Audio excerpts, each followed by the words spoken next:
Thanks, Chairman Grassley. I'm going to make a brief opening statement here, and it relates to an issue which is very personal to me and to some members on the dais here. You are gathered in this room today for an important hearing of the Senate Judiciary Committee. When you entered this complex, you were protected from the first step you took until this moment by the Capitol Police. These are men and women, some in uniform, some not, who are risking their lives to keep you and me safe. We should never, ever take that for granted. Those of us who were witness to the January 6th riot here in the Capitol have an experience we'll never forget. You've seen it. You can't miss the videos that have been played over and over again. As a result of that riot on January 6th, 4 police officers died, over 140 were assaulted, 1,600 people were arrested and convicted of crimes that day. For those of us who witnessed that occurrence, we know what was at the heart of it. It was an attempt by a mob to take control of the Capitol while we went through the constitutional exercise of counting electoral votes. It could have been worse, I guess, but to think that we had that happen in the United States Capitol is almost unthinkable.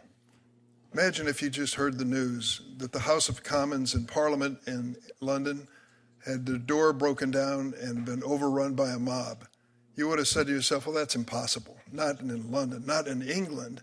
For goodness sakes, it couldn't happen. It happened here, and we lived it. We ended up postponing the session of the Senate and the House to complete the constitutional duty until later in the evening, and we cleared these rioters out of the Capitol. I tell you that because the president recently announced that they weren't, in fact, guilty of any crime. They were being assaulted. Assaulted by whom? By the Capitol Police? By the National Guard that was here? That's an incredible statement, and it's on its face patently false and insulting to the men and women who protect us every single day. The bottom line is they're not stopping now that they've been released by President Trump's pardon. They're not stopping in their assault on the Capitol. They are now revisiting the Capitol, holding press conferences, harassing the men and women in uniform who protect us here every single day. This has got to come to an end. Democrats and Republicans have to stand up for the men and women who are risking their lives to keep us safe every day. And to say to these people who were pardoned by President Trump, please take your press conferences someplace else. We don't want them here in this Capitol. I think it's essential that we move in that direction and do it quickly. If we care for these men and women, it's time we speak out against this insulting, harassing conduct when it relates to Capitol policemen. Let me also say that I'm concerned, as I have been in the past, that we are seeing some transformation of law enforcement in this country that most people don't imagine. There was a time when the Federal Bureau of Investigation had one political appointee.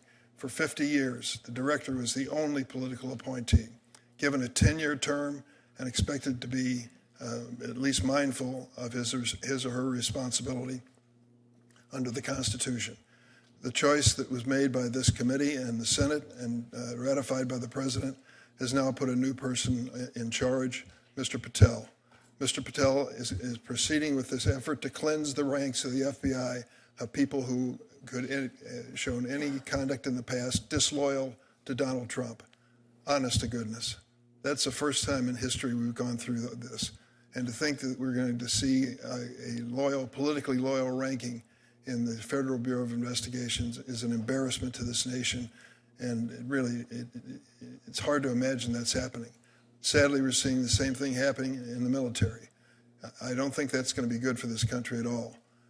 Those ranks should be apolitical, top to bottom. And I think we've got to work hard to make that happen. I'll be asking these witnesses what their responsibilities are and their reaction is to my statement. I yield. Thank you.